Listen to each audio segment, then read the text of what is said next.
music never went away. I joined a couple bands and played a few shows. Tried to impress the girl in the front row. But soon enough, everything starts to change. As you grow up, nobody treats you the same. They try to take your future and make it real safe. You could be a doctor, accountant, or something sane. But yo, whatever happened to the sky was the limit. I fell in love with music, never thought it was a gimmick. I worked so hard on every tune and every single lyric. My whole identity depended on being artistic. Now you wanna strip that away so you feel okay? Cause if I make it to the top, what does that really say? That you shouldn't have given up, that you made the mistake? But if I fail, you feel much better about picking your lane, right? Yeah, things are gonna get better real soon.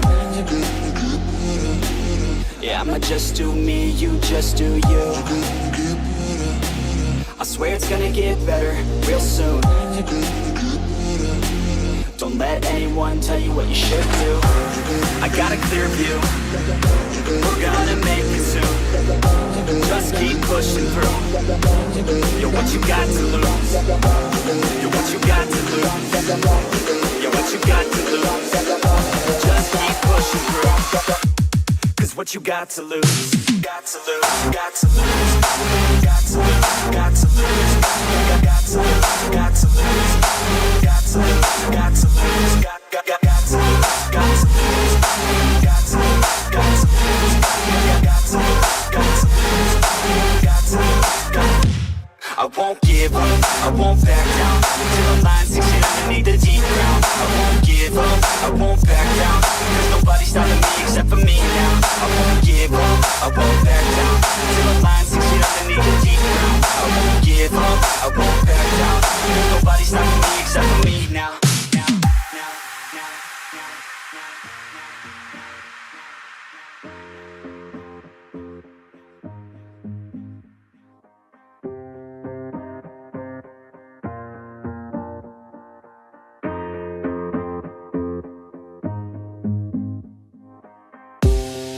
Be honest, life's a competition. So if I'm going to play, then I'm gonna play to win it. I refuse to sit and rot at a desk all day unless I have a passion I'm working towards, okay? I'd rather be dead on the outside than inside. A bullet to the head than 25 to life in a cubicle alone, just trying to get by, building someone else's dream instead of building mine. If you're hearing me, this is meant to inspire. If you have a dream or if you have desires, a girl in your life that's making you feel that fire, go fight for her man, go die for her man. Cause you only have one life, one chance to do it, one chance to prove it to yourself, so don't lose it. You got this, fam, just keep pushing on through it. One day you'll look back so glad you pursued it.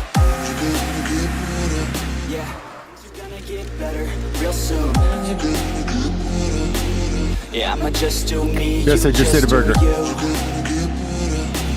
I swear it's gonna get better real soon.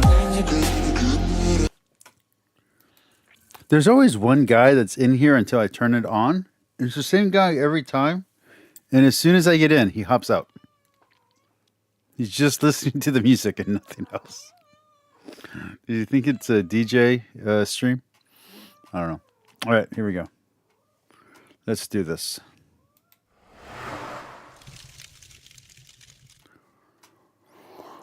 We're going to do this one as well in the future. Who knows when, if I ever get around to it.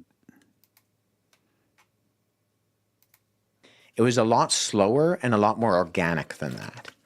And there were disagreements on some books and not others. So very, very early on, you have the Gospels.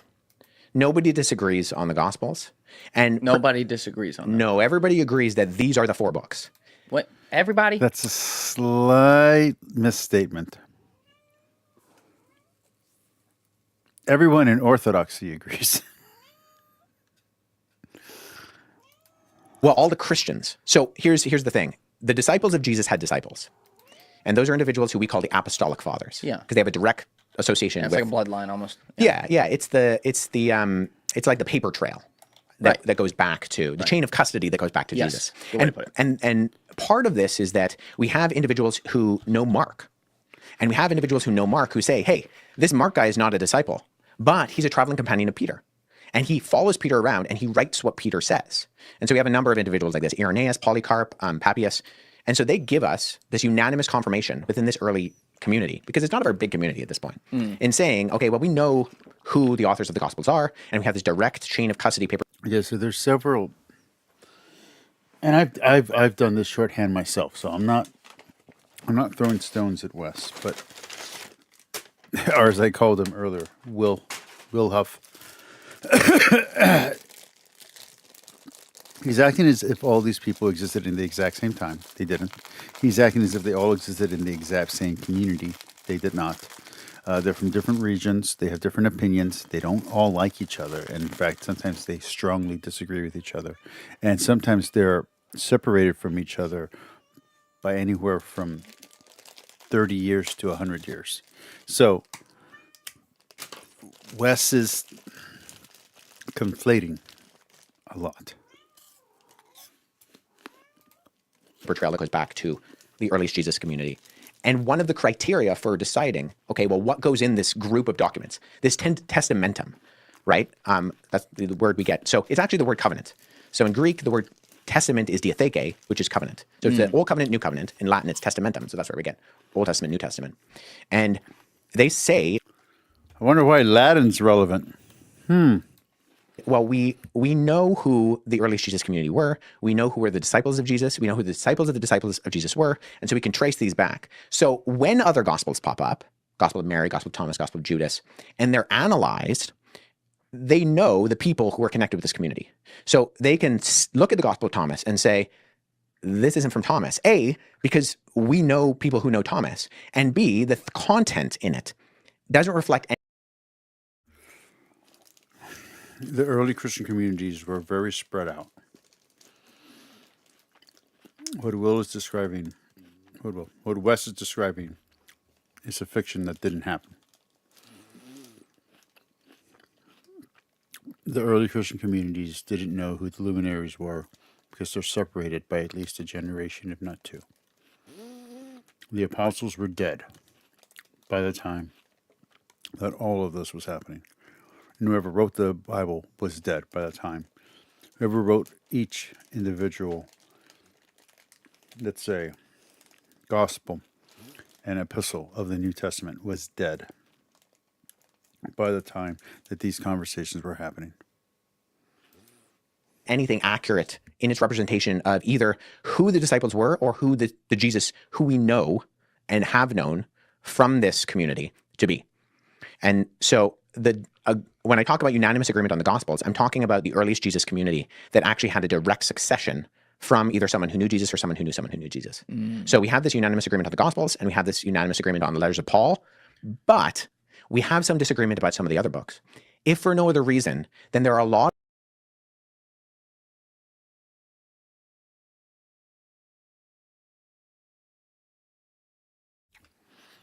He's not acknowledging the pseudo-Pauline letters, who we do not have unanimity on.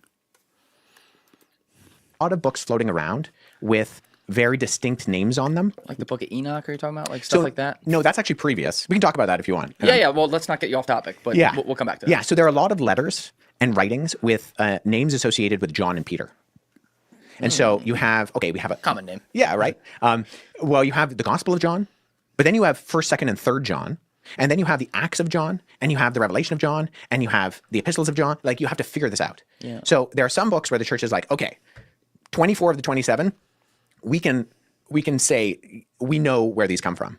But we got to make sure we do our due diligence so that we're not recognizing books that are not an accurate representation of the actual authors.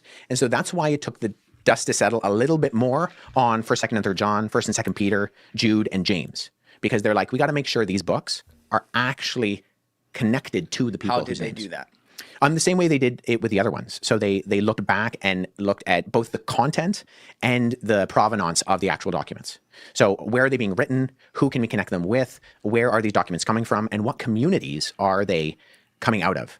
So there was no actual criteria for canonicity, but they did ask questions. And so these are in scholarship sometimes referred to as apostolicity, which does it have a connection with an apostle or someone who knew an apostle? Orthodoxy, which has nothing to do with the Eastern Orthodox, Greek Orthodox Church. Orthos means right, and doxa means, in a number of its different semantic ranges, teaching. So orthodoxy means, does it reflect the right teaching in that the apostles established churches, and they've been teaching in the churches the things that have been handed down from those who Jesus gave the authority to teach. And so when we look at some of the content of these things, so for example, the last line of the Gospel of Thomas has Peter looking at Jesus and saying, hey, Mary's here. Get Mary out because women are not worthy of life. And so Jesus says, don't worry. I'm going to make her into a male that resembles you, male. And the last line of the Gospel of Thomas is, every woman who makes herself male will enter the kingdom of heaven. Like transgenderism? So I'm fucking with it's complicated, right? They were before their time, right?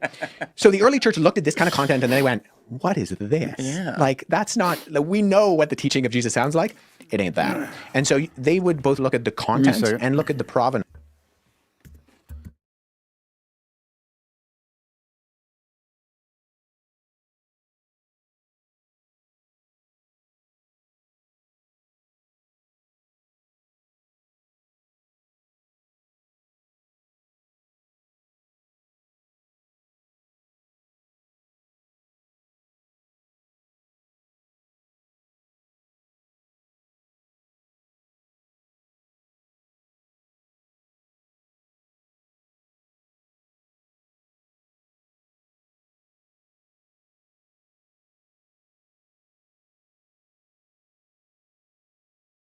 And we're back.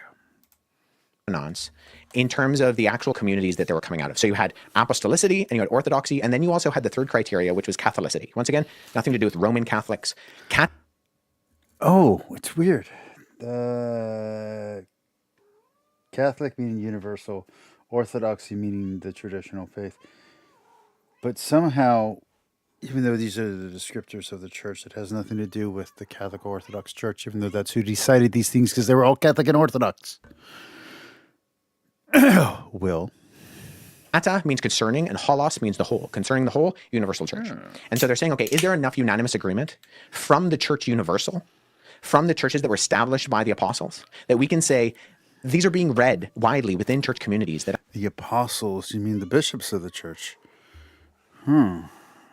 And the parishioners in a type of structured hierarchy, like some type of like parishioner,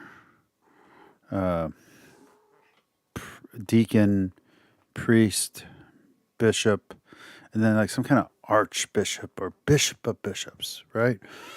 Maybe even patriarchs, who are also sometimes in Latin called papas or popes. No, that couldn't be it. that actually reflect a provenance of going back to the earliest Jesus community. Right. Within those communities, though. But the thing It's not as if the first 7 ecumenical councils and their minor synods that are held between would be proof of the Catholicity and orthodoxy of the early church, meaning that the Orthodox and Catholic Church were the one true church at one point, the 2 lungs of the body of Christ. It's not as if there's some kind of documentation that you could read and you could learn about each of the canons and all the rulings and everything that creates your dogma that makes the Bible make sense. Because without this dogma, you don't have Christianity like you have it today. No, but that would make too much sense. That would make too much sense. I'm sorry, Will. Continue in your Protestant apostasy. I always worry about, and to be fair, I worry about this with everything. It's not just, we happen to be talking about Christianity right now, but I'd make the same argument for, or raise the same possibility, I should say, for literally anything that points to any form of religion or historical understanding of the history of the world. Like when you have call it closed-end community, you have a handful of people who are left behind after Jesus who knew him, who are to carry on his word as he wanted. I mean, it wasn't a handful, it was 77. So it wasn't a handful. Well, a lot of people. A lot of people would have wanted it. You have to understand that even if they may have been really... To be honest, I don't remember if it's 70 or 77. I have the list in a Bible that's over there, but I don't feel like getting up and going to get it, so... stand-up people and done a good job, there's still a human bias that occurs where it's like, well, I'll take that, I'll take that. Sure. He wouldn't have minded, right? That could still happen, no? Yeah. No, and I think that's a good observation from a lay perspective and from a historical perspective. Yeah. And one thing that's very unique about some of these documents is there's a criteria within historiography that's referred to as the criterion of embarrassment. And so the idea is... This is the worst criterion This is the worst standard I've ever heard. I hate the criterion of embarrassment. I'm embarrassed that it's something that people take seriously. I write fiction. You want to write a flawed character. It makes it more believable. Do you want to know what the first step in sales is? If you want someone to believe that you're an honest person, you tell a lie and then you correct yourself. You embarrass yourself so that way the customer trusts you. This is Sales Tactics 101. So the criteria of embarrassment is bullshit. Is if there is something within the writing that reflects very poorly on either the authors or the people connected with the authors, it is a good assumption to say that it is probably true. Not that it's always true, but that it's probably true because you're not going to put your right. This is what I was. We were talking earlier about some of the perspectives of prophethood in Islam versus Christianity. My Muslim friends have a problem with the prophets looking as bad as they do in the Old Testament because they're like a representation of a man of God wouldn't look like that. And you and I were talking on camera about this earlier. Muslims view prophets as like a form of divine, like a form of relative perfection. Or at least there's an understanding within, say, Sunni orthodoxy that I don't think it's not all Muslims, but sort of historical Sunni orthodoxy within Islam would largely have an understanding of prophets being close to sinless, if not sinless. And so if you have someone like King David, who in the Bible, he's a murderer, he's an adulterer, he sleeps with Bathsheba, and then Bathsheba's husband comes back from war. Is this the same David with Goliath? Yeah. Well, he did kill Goliath. He killed Goliath, but that was a good move, right? Yeah. So he killed. Well, was it David who killed Goliath or was it someone else? Goliath, he goes on, he's a great king, but he always has this problem of he just loves the ladies too much, right? Nothing wrong with that. So the story is he's standing on the roof, he sees Bathsheba, she's on her roof and she's bathing. And he's like, oh, I like that.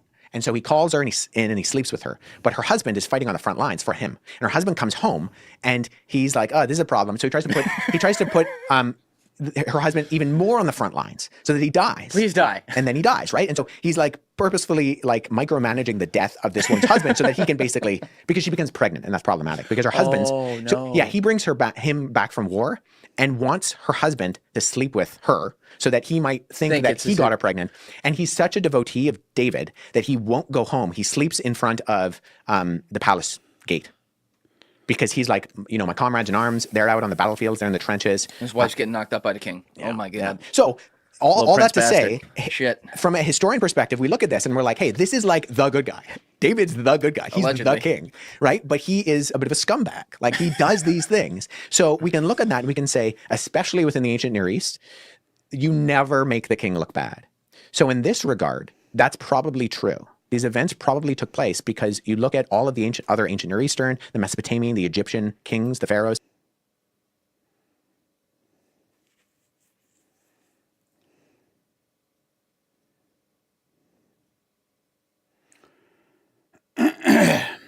So, check this out.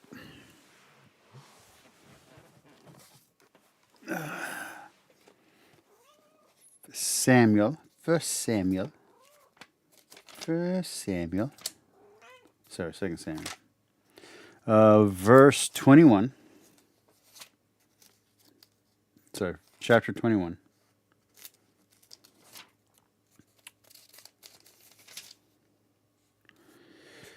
(15 through 17).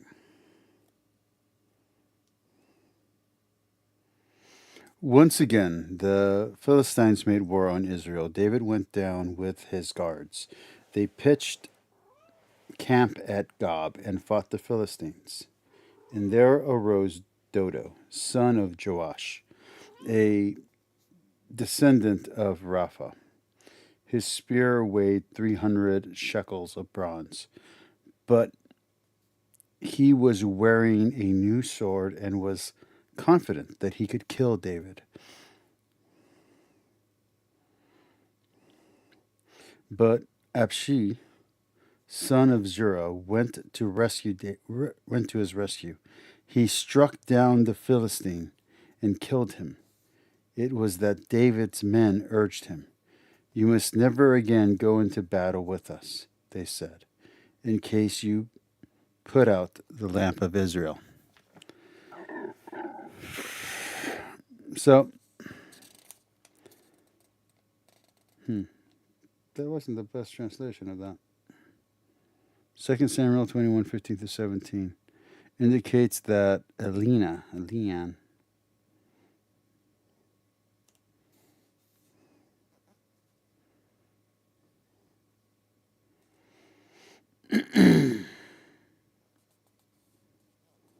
oh, here it is. Again, war with the Philistines broke out at Gab, and Elanin, son of Jar from Bethlehem, killed Goliath of Gath. Oops. The shaft of whose spear there was like a weaver's beam. Let's look at the note. The victory is claimed for young David in 1 Samuel 17. So, in 1 Samuel 17, David kills Goliath. In 2 Samuel 21, Elanahan, I can't pronounce the name, kills Goliath. In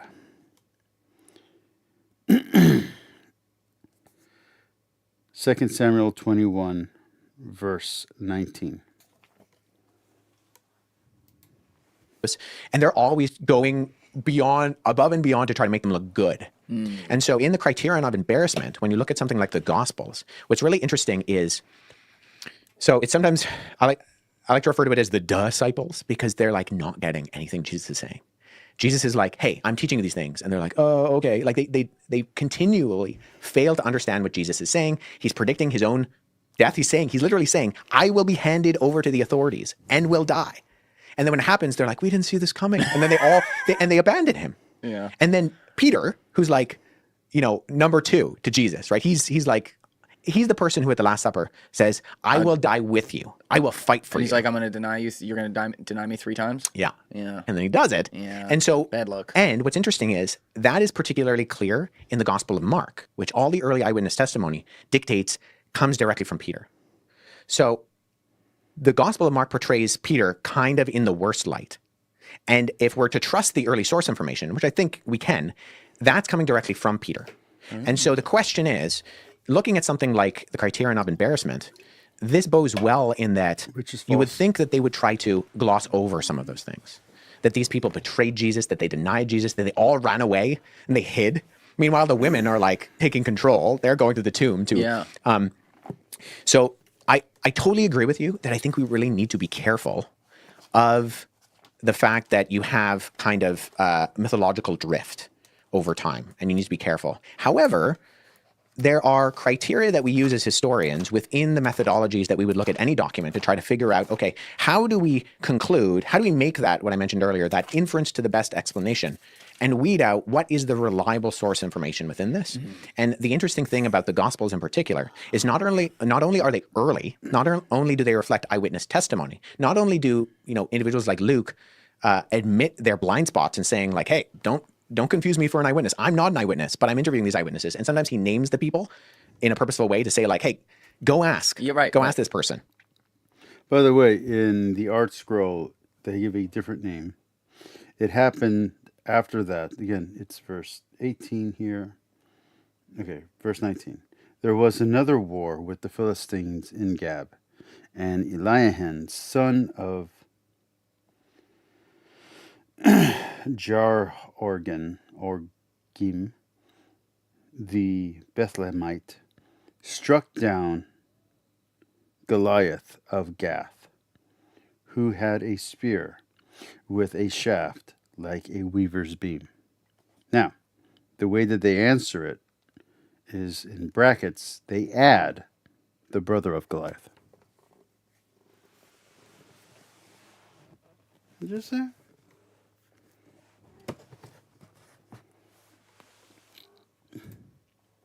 They're The brackets mean it's not in the text. dead, but still ask them. Well, they're alive at that I'm point. kidding with Yeah. But so we have these kind of levels of credibility that exist within something of the Gospels that when I do historical analysis with someone like Cassio Dio or Tacitus or Plutarch, I'm using the same kind of criteria that I would with the Gospels to try to figure out, okay, what can I deem as credible and what can I deem as not credible? And interestingly enough, the Gospels have a very high inference of this because I think the authors are going over and above to communicate what we're talking about. You can place within a time and a specific location, and there are people involved. Here are the names of some of the people. Go talk to them. They're still around. And so I think there is, we do need to be careful of mythological drift or embellishment, which I think we do see in some of the other Gospels. How so? The non-biblical Gospels. We see aspects of shoehorning a particular belief. So What do you mean shoehorning? So Jesus, the historical Jesus, is a first century itinerant Jew. Uh-huh. The Gospels, like the Gospel of Thomas, Peter, Judas, portray Jesus not as a Jew, but as a pagan mystic. A pagan mystic. Yes. Like pagan towards what Roman paganism believed at the time, or just like To a randomly certain degree, pagan? in the sense of, so you and I, previous to recording, were talking about what's sometimes referred to as substance dualism in the ancient world, where they believe that the physical world is bad and the spiritual world is good. So there were groups, like there was a group called the Docetics, or the Docetics. Docene in Greek means to seem. So whereas some people today might have a problem with Jesus being God, in the ancient world, they didn't necessarily have that problem. They had a problem with him being man, like that he was a human was a problem. Because if Jesus is God, they're like, he can't be. I know that line by memory, by the way, so he got that from somewhere. He read that or heard that somewhere. That's not an original thought to him, because I also have the exact same wording. Physical. Physical is bad. So they would strip that of him. And so this is particularly true in the Gospel of Peter, because the Gospel of Peter has a floating Jesus. He's a docetic Jesus. He's not actually there. And so in the instance of the crucifixion, Jesus is pretty chill because he's not even really being crucified. And so that is a pagan idea that comes from Platonic philosophy that is written onto Jesus. And so from a historical perspective, is it more likely that the biblical Gospels portray Jesus as a Jew when really he was a pagan? Or is it more So likely... I don't normally endorse myth fishing because I don't like a lot of their stuff, just to be very blunt. I don't know the name of the host. I'm going to say the name of the host is Billy. I don't know what his name is. Anyway, the point is that he does a really good analysis of Billy and Wes's debate, and he talks about the apologetical tricks that Wes is using and the speculation that he's claiming to be historical fact. So there's a lot of apologetics, there's a lot of Christianese, there's a lot of propaganda and assumption and presumptions and even presuppositions that Will uses in his diatribe against Billy that all of us kind of let go because, hey, our guy was winning. The problem is that he's not our guy. And bullshit's bullshit. Derek. That Jesus, living in first century Judea, growing up in Nazareth, living in Galilee, and traveling in these areas, was a pagan? Right. So you're saying all of the non-biblical Gospels portray him as pagan? They have some aspect of pagan theology, which is interwoven. This is a lie. Yeah, what do you mean by that? So, just like expand. Right, so the Gnostics. So part of Gnosticism... The Gnostics are not pagans. There is Gnostic paganism. That is true. But there is also Christian paganism. And the Christian paganism. There's also Christian Gnosticism. Sorry, I misspoke. Christian Gnosticism. And Christian Gnosticism is different than pagan Gnosticism. You might have heard There's that also before. very many different types of Gnostics. Not all of them are the same. Gnostics were... So their Gnosticism as a kind of Eastern ideological concept comes from the East and predates Jesus. The problem with the overarching concept of Gnosticism is that there isn't one group called the Gnostics. That's a modern category. There were like dozens of groups that we now call the Gnostics. So in one sense, it's a little bit academically problematic to just call them Gnostics. It's putting everything in one basket. Yeah, nonetheless, if we're going to paint with a very broad brush, that's fine. Yeah. The Gnostics, if we can boil down the essentials, even though they all disagree with each other and contradict one another on multiple levels, believe in gnosis. Gnosis in Greek means knowledge. And the idea is that you have these divine figures which are imparting secret knowledge to particular people. And so, by the way, Thomas, thank you for stopping by today. I appreciate you. Jesus in the biblical Gospels is very public with his ministry. He's preaching in public he's telling parables, which, mind you, can be a little bit cryptic at times, but his actual overt ministry is very public in that way. He's preaching to literally thousands of people. Can be a little cryptic. People still get the parables wrong today. Quit being so smug and modernist, young man. It is true in the Gnostic Gospels. Jesus is kind of covert, and he's whispering something into this person's ear, and he's whispering something. You know what? I changed my mind on what I said a few days ago.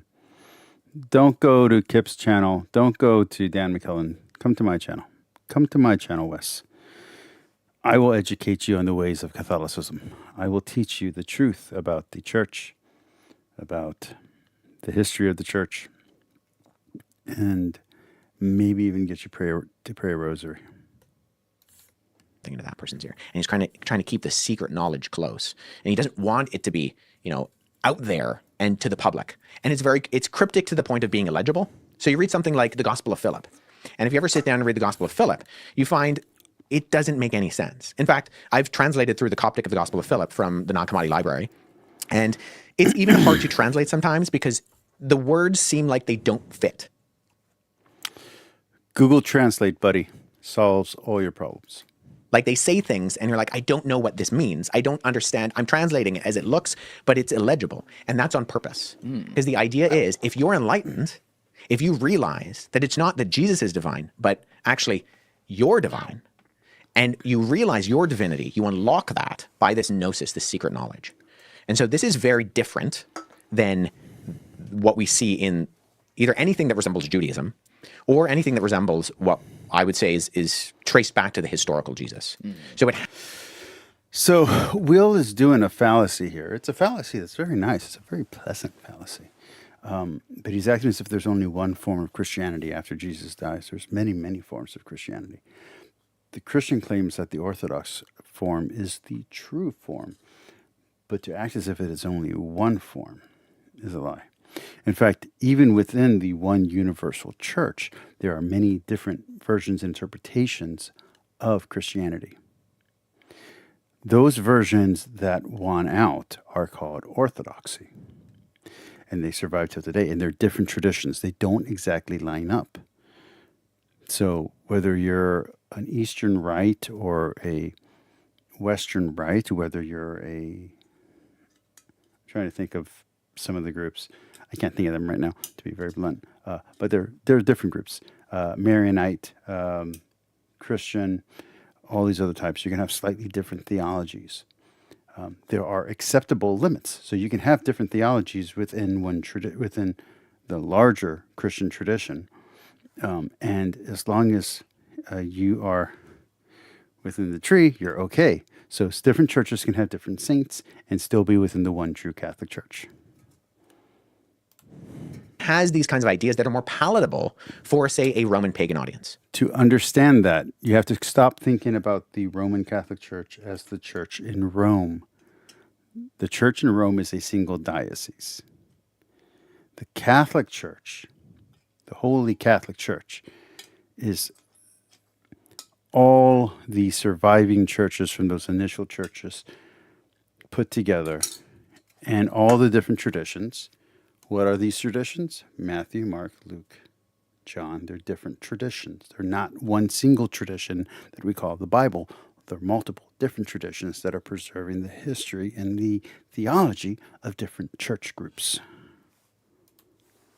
They would have had no problem with these ideas. Whereas a lot of the things Jesus is saying are kind of antithetical to common understandings within broader Roman paganism. All right, real quick, I just have to go to the bathroom, but I want to ask you how they're antithetical, right, when we get back. So let's put a pin in that. And I have you throughout the day today, so we're definitely, this is so interesting, man. You're doing a great job. We're definitely going to do a Patreon episode. This is a 3-hour video, so who knows how long it's going to take for us to get through this. As well. So we'll do this, and then we'll have some more You content. could be feasting on this for a long time. And the Patreon link will be linked in the description, but one sec, we'll be right back. Yep. All right, we're back. So you were going to talk about why it was antithetical to broader Roman paganism. Expand upon that. Yeah. So what you have in an understanding of Jewish and Christian, what's sometimes referred to as atonement, right? How do you become right with God? In ancient Judaism, you have the sacrificial system that's set up in the temple. And so in the Levitical law... So it's justification versus sanctification. And I don't know how well he's going to explain it here. You have in the book of Leviticus, sandwiched right in the middle between the two holiness codes, you have Yom Kippur, the Day of Atonement, right, where they would make this sacrifice on behalf of the nation and the peoples, the surrounding nations. And so there was always this understanding that salvation was something done to you on the basis of. So again, the difference between what traditional Christianities understand as faith and what our belief and what Protestants believe, and therefore the modern secular mind and the post-Enlightenment mind believe. So grace and faith in the modern mind are passive things. They're things that you can't choose. Okay? Active choice in your faith is because faith is practice. Faith is trust and practice. So you have two very different definitions. So if your faith is your practice and you're demonstrating your faith by doing these rituals, by doing the practice of being a Christian, because it's an active, not passive thing. So ancient Christianity is active. You have to actively participate in the rituals. You have to actively pray, actively do all these things. Post-Reformation, Christianity is passive. At most, it's a mere assent. It is a mere assent to the will, and even then, it's predetermined by God. So, passive in the post-Reformation, pre-Reformation, post-Ante-Nicene, it is practice. It is an active faith. Read more of James to understand more. God's work. However, in paganism, that was not a concept, right? Salvation is not something done to you. Salvation is something that you can attain on your own. So within you. Yeah. And so the Gnostics in particular capitalize on this, where, like I said before, it's not just that Jesus is divine. It's that. So part of this is he's conflating mystery cult with the difference between pagan and Christian, and he's doing this so that way he can say that Catholics are not Christian. He's laying a playing field here. You're divine, and you unlock this divinity through the secret knowledge. So but you are divine. You're a child of God. You got a little bit of God in you. And we're all part of the one mystical body of Christ. We are all children of God. And we have become like gods unto ourselves. this is not something that would have been compatible with either ancient Judaism or particularly Christianity. We have to submit our will to the one true God.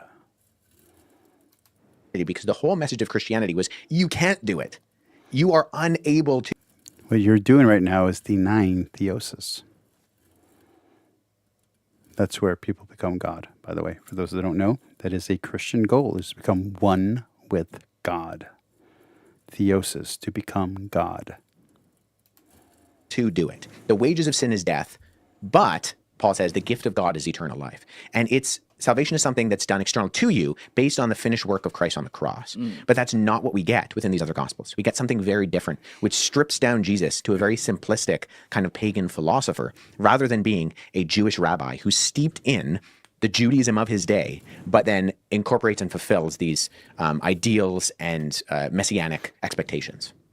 So let's bring this back to the Council of Nicaea. Yeah. Because and this is really good. And to say that Jesus fulfilled the messianic expectations is false.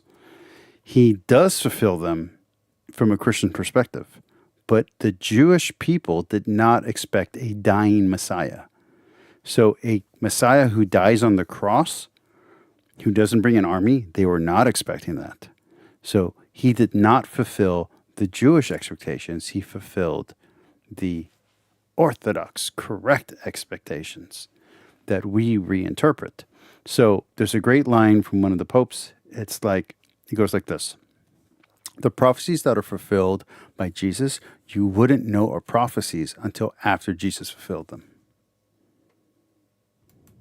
Good background you've given, but what you've been talking about is how kind of like within the early church itself, they worked out what's there and what's not. But what you had said at the beginning of this, when we were talking about the council, was that none of this, as far as like the Roman Empire goes, they just What is kind of this? took This is what the hurting. church was doing on the text. So the quote unquote Right there. banned gospels, with some of the problems that you had within them, as far as like whether they had paganism aspects or whatever, like they just put those to the side on the recommendation of the early church. Well, sort of.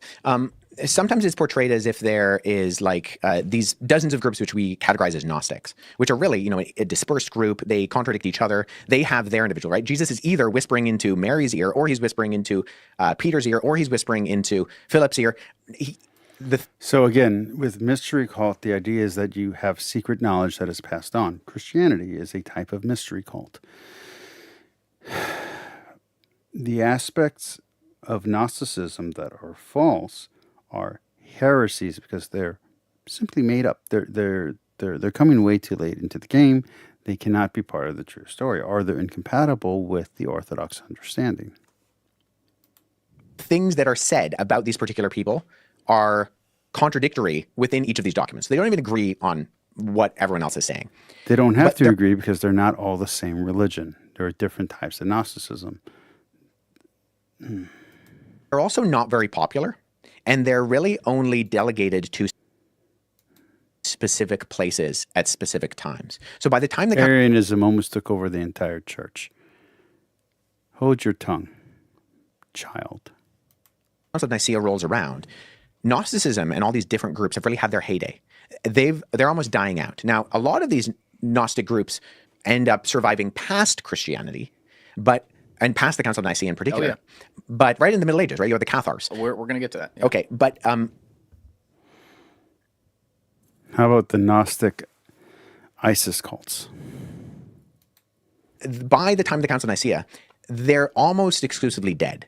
So it's not even really in contention. And these other writings, where the difference of having, dozens of copies of the 27 books of the New Testament all over the ancient world, hundreds, if not thousands, by the time you get to the 3rd, 4th century.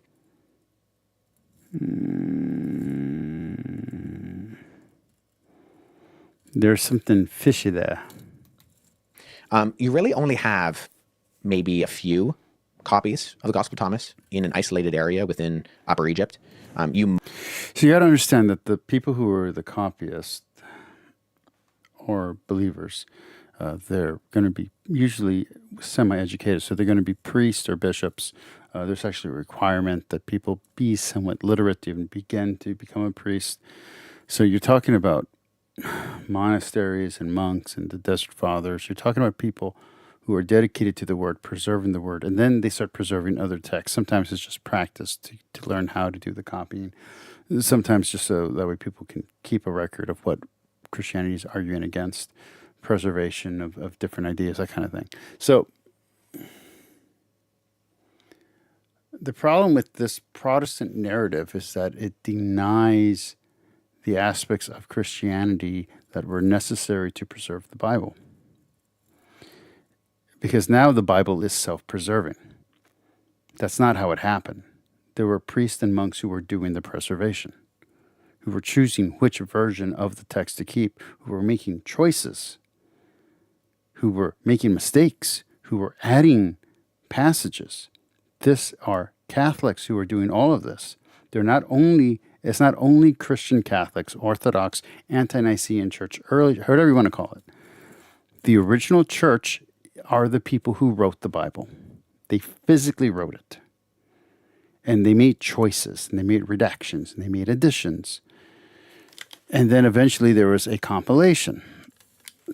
And groups, like I said yesterday, or 2 days ago, no, it was yesterday, groups would then say, okay, well, we're okay with these passages over here. We're okay with this gospel, that gospel. They're using the gospel that we use. And then, so we're all good. And that builds.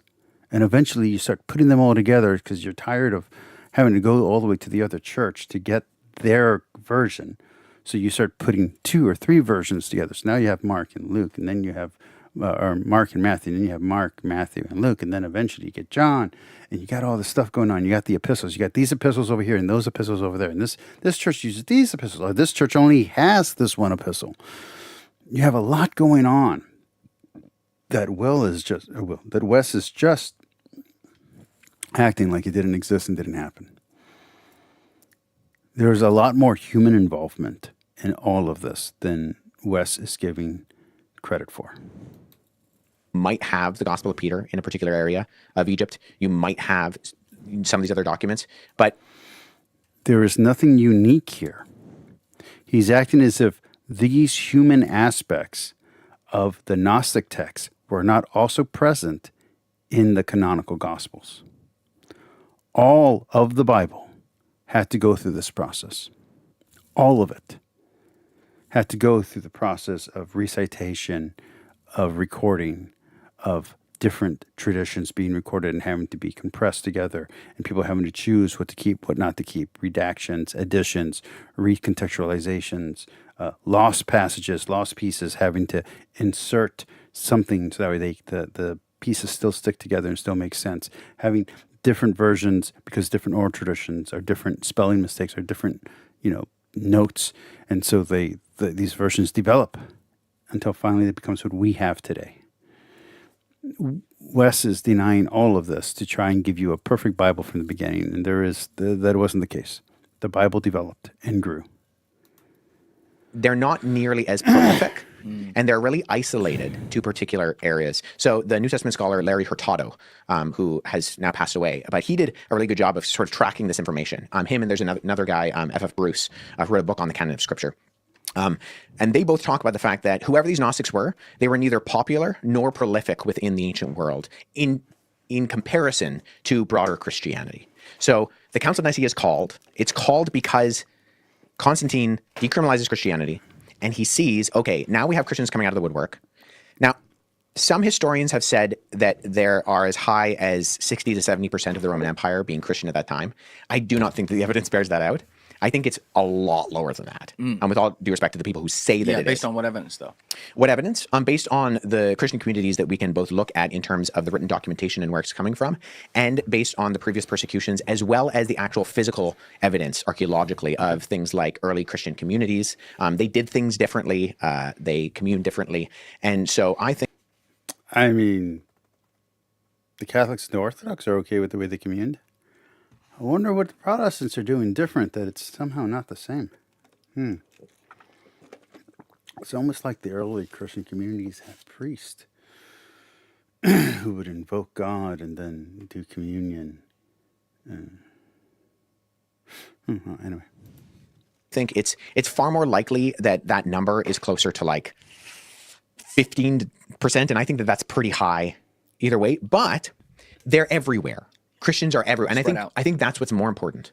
And Constantine is not seeing this as a power grab as much as he's seeing this about the Pax Romana, the peace of the empire. He doesn't want people disagreeing, and he wants to make sure that people are living peaceably. And so he sees this disagreement, which is kind of escalating in the church communities, and he implores the religious officials, the bishops, and the traditional number is that there are 318 people who show up at the Council of Nicaea. I think the number is realistically way higher than that because they would come, not just the bishop would come like with like a community. There'd be church leaders. Interestingly enough, the Bishop of Rome, the quote unquote Pope, doesn't show up. That's not interesting at all. Nor should it be expected to be there. He doesn't seem to have any kind of overarching responsive power at this time. He sends two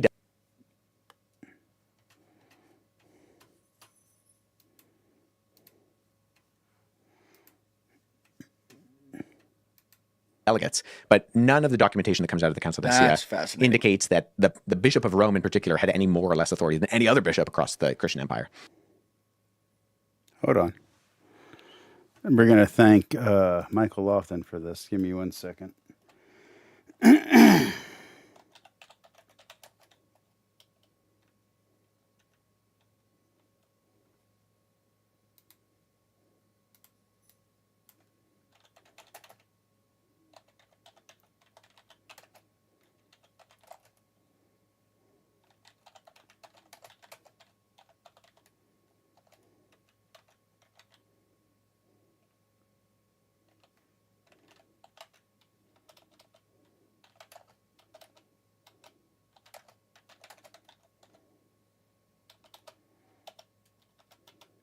It's Corinth, right? Corinth.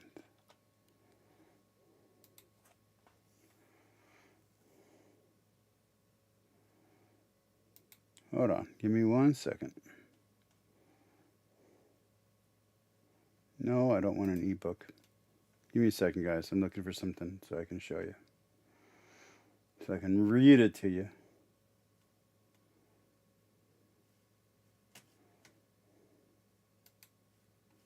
And at this point, saying Christian Empire is anachronistic because there wasn't a Christian Empire yet. But they get together, and remember that this is immediately after a pretty stringent era of persecution. So there are people showing up to Nicaea who have lost. So we are going to be looking, I believe this is going to be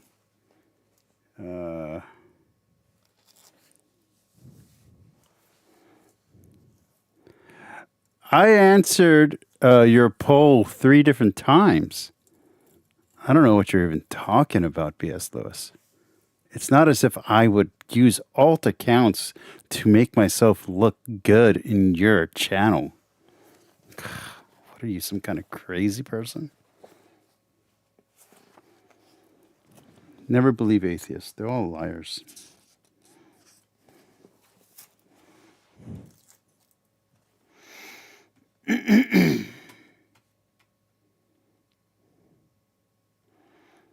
Let me see. Where am I? I forgot where I was at. Oh, the Council of Chalcedon. Okay.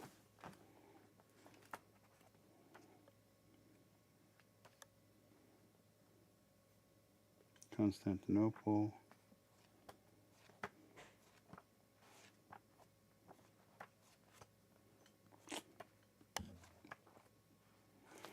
Hold on.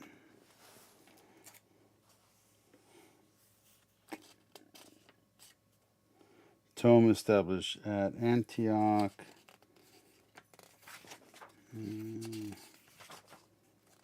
Where are we?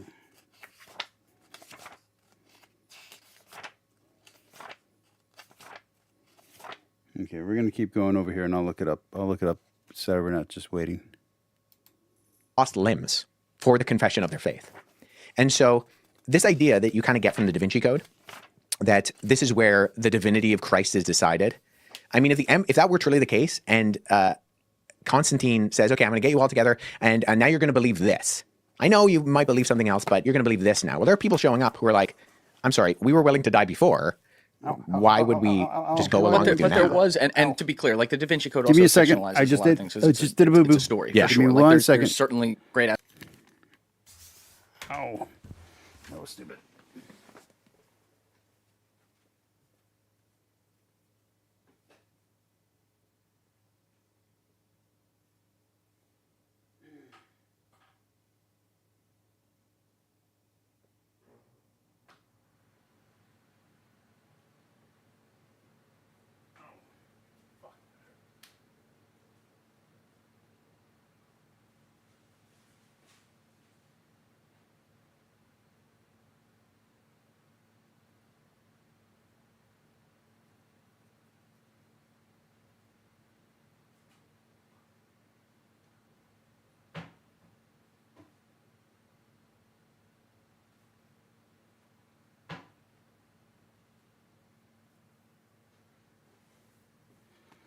Okay, I cannot find my ointment, but as soon as we get done doing the show, I got to go find my ointment.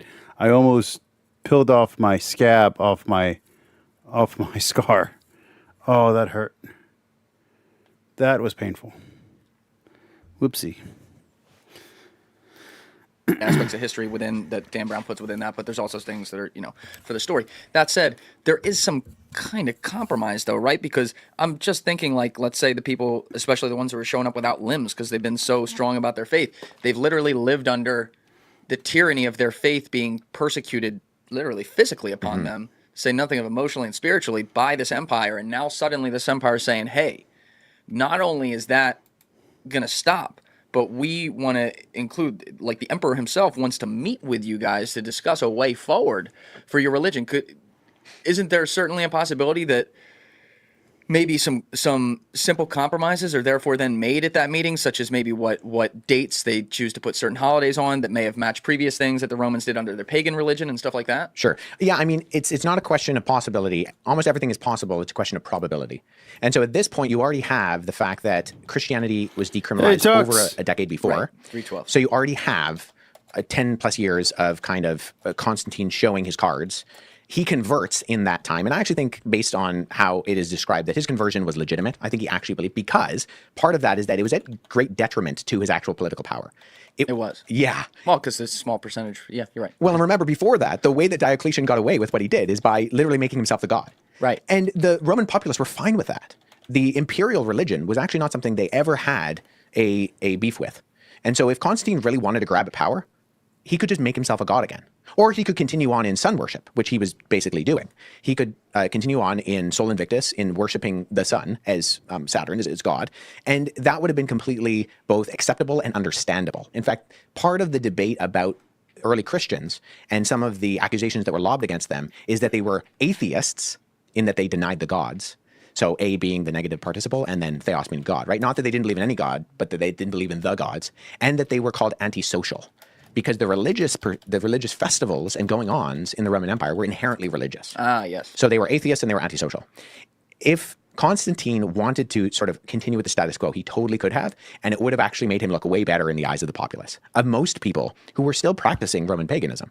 And so his conversion is not actually a very strategic move in terms of his political power. Now, I think it ends up being better for him in the end, but he's still in the fence about a lot of things. But at this point, by the Council of Nicaea in 325, he's already, at least to some degree, to the Christians shown, okay, I'm not going to kill you guys. I'm going to decriminalize this. And it's actually said that he commissions copies of the Bibles to be both produced and to be spread around. And this is very expensive, like to the tune of what would be millions of dollars today. Yes. I mean, we have what we think are some of those.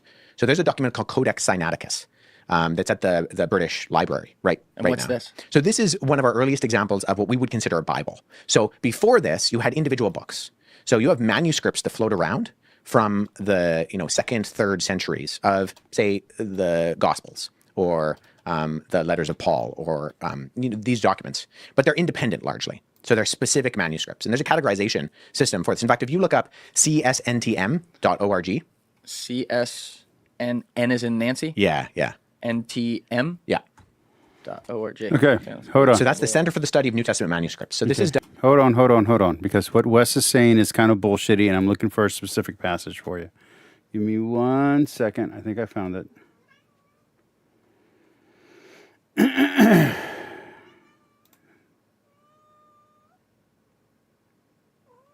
I just need where it says it. Sweetheart, please stop. You make it very hard.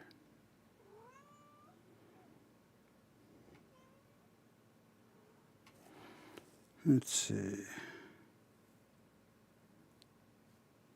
I'm going to put this up on the page because I'm having trouble finding where it is in the book. I used to have it cut off, but...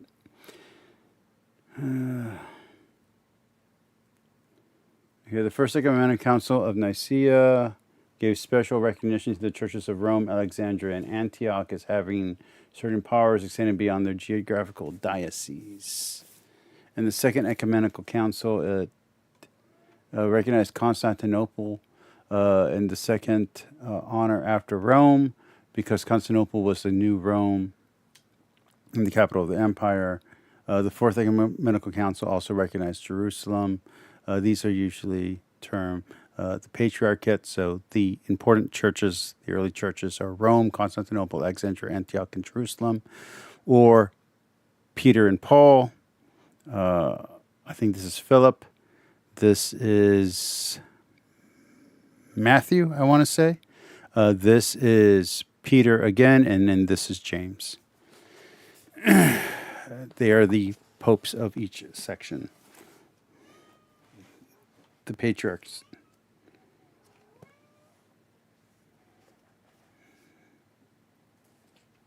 I'm trying to find, because I know where, I want to show you the canon. I want to actually read it to you.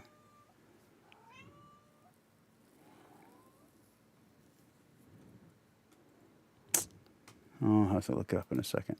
Hold on, let's just keep going over here for a little bit longer.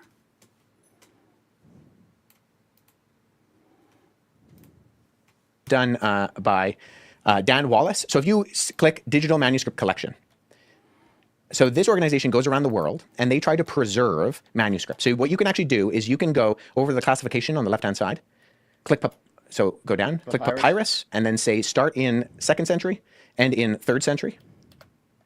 And then you can even scroll down and be a little bit more choosy. So you can say, I just want, so you go, let's say the book of, go the Gospels, because you'll get the highest percentage of that. And then you have them listed. So you can view, so let's scroll down and go to a key example. Go to P66 on the like main body. Oh, on the main body. Yeah. Okay. So if you scroll down, go to, so this is the numbering system. So P66 right there, not that one, go back. Okay. Go to the second one, P66, 2nd, 3rd century. So this is a copy of the Gospel of John. Oh. And so this is what they would have looked like. So this one is actually in Geneva, Switzerland, at the Bodmer Foundation. And this is one of our... what? The Bodmer Foundation. So it's just an institution. So this is one of our earliest examples of a cover-to-cover. I actually have a full facsimile of this in my office that I do academic work on. Is this written in Aramaic? So this is Greek. Greek. Yeah, so if you look at it, you can actually click it and it'll get close. Oh, like did it magnify? Yeah. Woo, that's pretty close. So you have Oh, there... yeah, that is Greek. Yeah, Holy shit. So like the first line, scroll to the top. The very first line of this? Yeah. You can read ancient Greek, right? Yeah, so and arche and halagos and kai halagos and proston theon. In the beginning was the Word, and the Word was with God, and the Word was God. So I actually have a video on my YouTube, shameless plug, where I work through the first 2 pages of this document, and I site translate it, and I explain the syntax and the grammar and what it says. Whoa. Because the interesting thing about this is where there's a lot of manuscripts have differences within the manuscripts for various reasons. Scribes make mistakes. Scribes insert things. They're hundreds of thousands of these.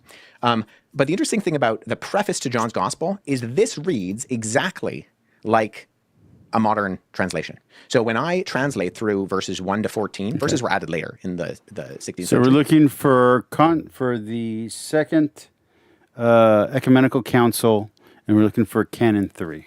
There we go. Hold on. Second Ecumenical Council, Canon 3. So I want to read this for you.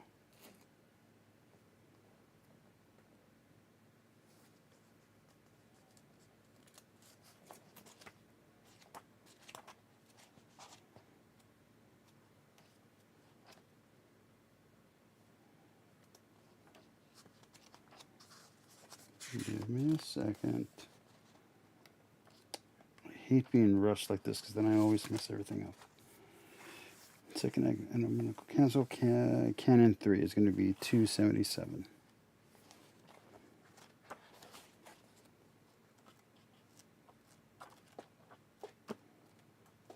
I'm going to read this for you so you don't have to listen to Will's bullshit and think it's true. So, according to the Second Ecumenical Council, this is going to be in 381. The Bishop of Constantinople is to be honored next and after the Bishop of Rome.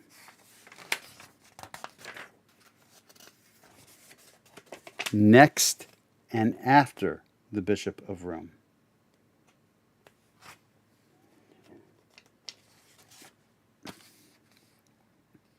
That's the Second Ecumenical Council in 381. There's a minor council that actually states everything way more. That's the one I was looking for. It gives you way more info than that. But that's okay. It's a synod. We'll keep going. But the equivalent of verses 1 to 14, it reads exactly identical to what we would have in our, with no, not even issues with spelling or word order or anything. It's very, very interesting. And you were telling me off camera that, in ancient Greek, the way that sentences are structured, it didn't matter the order they put it in. I think an example you gave is I went to the club with Bill, and they might say club I went Bill with, or something like that. Yeah. And that's how it translates, but you're supposed to then figure out that it means... Well, when you would translate it out from the Greek, you would put it in the proper word order in English. So you could have it in any word order in Greek, as long as the right syntactical and grammatical structures are there. But it would translate out to the exact same thing. Okay. And this is, so the earliest manuscripts in ancient Latin and Greek and Coptic are this, which is called scriptio continuo. So it's all capitals, no spaces in between words, and little to no punctuation. So in my doctoral work, in my PhD research, what I do is I study scribal habits, and I study what are called paratextual features. You study scribal habits. Yeah, ancient scribal habits is my area of expertise. What does that mean? So all the people who copy the documents have these like little idiosyncrasies that they develop. So like if you zoom in, pull it up a little bit. So you'll see a dot right there between the final sigma and the omega, or the omicron right there. Yeah, so that is essentially a verse divider. Now, at this point, verses didn't exist, but P66 is a good example of a manuscript that was produced probably for public reading. In fact, my doctoral research, what I'm trying to prove is that the vast majority of these documents were produced for public reading, because it's Christians who start to develop things within ancient Greek like punctuation and spacing and paragraphing, and that's because they were reading these out loud. Christians did that. Yes. And when Christianity is decriminalized and Constantine produces these Bibles, other scribes, non-Christian scribes, actually start looking at this stuff and they say, hey, that's a lot easier to read. And they start copying how the Christians have done it all the way along. Now, you were telling me, I'm going to get the names wrong here. I think it was earlier in the podcast or right before camera that it was Socrates who said you shouldn't write things down because you won't have a good memory of it. It would make people lazy. Yeah, exactly. You'd make people lazy. So they're taking the opposite end here, Christianity, essentially. Oh, yeah. Christianity was inherently, and Christianity is interesting because literacy in the ancient world, there was a very established book trade, but it was almost exclusively rich, upper class, educated males. A lot of the Christian, don't say. I know, right? A lot of the Christian community were not any of those things. A lot of them were women. A lot of them were not educated, and a lot of them were lower, what we consider lower middle class. A lot of them were women? A lot of them were women. Why? In fact, Cicero, who is a philosopher, he critiques Christianity, and he calls it specifically the religion of the foolish, religion of slaves, women, and children. And the reason for that was because that was a group of people within the ancient world who did not have any agency. So, of course, yeah. Christianity comes along, and Paul says things like, in Christ there is no Jew nor Greek. There is no male nor female. There is no slave nor free. There is no and he says Scythian or barbarian. Well, I agree with this. The problem is that this is all apologetics. None of this is history. Women were still subjected in the Christian church. He has like categories of social class, gender, what we essentially call ethnicity and religion. He says, hey guys, you're all one in Christ. And this paradigm breaks through the narrative of ancient Rome. And it's very countercultural. And that's why Cicero looks at this and he mocks it.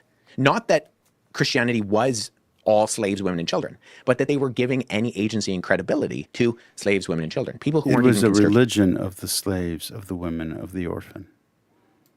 Human in some regards. Now, why? That's interesting, though. Let's just focus on the women aspect of it real quick. The outcast. This is a church that ends up being built upon all males controlling it, and yet a lot of the following was women. Yes. That's a very interesting paradox there, if you will. Yeah, so there's definitely a church hierarchy and structure that exists. However, it also has the ideal that everybody, irrespective of your gender, is created in the image of God. So male and female are both created in the image of God. Now, when it says that in the beginning of the book of Genesis, that is also countercultural because in the ancient Near East, no one shall have a woman in his house except his mother and the sister, Numalish, or some of the Sumerian tablets. Altogether beyond they specifically refer to royalty being created in the image of God, but not everybody is created in the image of God, and they have a hierarchy. Right? Cherry picking it. Yeah, and there are different, so there's often parallels drawn between the Code of Hammurabi and the Levitical law. And I think some of those parallels are totally legitimate in the sense that you have these two ancient Near Eastern societies. Okay, guys, I'm a little distracted, and not just from that, but because I accidentally started to peel off the scab on my scar. So I think I'm going to call it a night because I'm not adding a lot to this. Sorry, guys. We'll do this again Monday. Tomorrow, expect a super secret stream. We'll do some general content. I think we're going to cover some Asmongold stuff.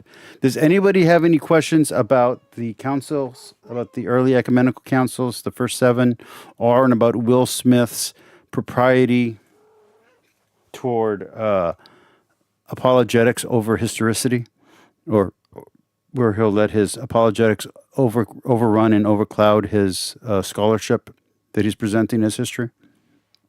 Ask it now. If not, we're going to go ahead and call it a night because I got distracted the moment I almost peeled off my my scab. I'm going to go put some ointment on it right now. You guys got 1 minute to say something. Otherwise, I'm going to let it go. Exist alongside one another. And so you would expect to see parallels. And you would expect to see things like, hey, murder is bad. Because I think we can largely agree that that's true. Where it goes different is saying, no, it's not just royalty that are created in the image of God. Everybody's created in the image of God. And actually, the Levitical law says that there is no hierarchy in the punishment. Whereas in the Code of Hammurabi, there's a different penalty depending on where you are in the social structure. So if you're upper class, Vishanti and Joshua Bowen, is that true? Is what Wes saying right now true? I want to know. All right, talk to you all later. Have a good night. Here comes the music. I almost peeled off a scar scab, so that's not good. Have a good one. Good night.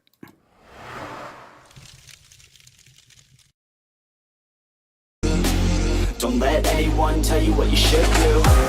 I got a clear view. We're gonna make it soon.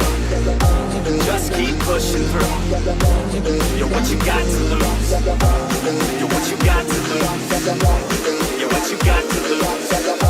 Just keep pushing through. Cause what you got to lose, got to lose, got to lose.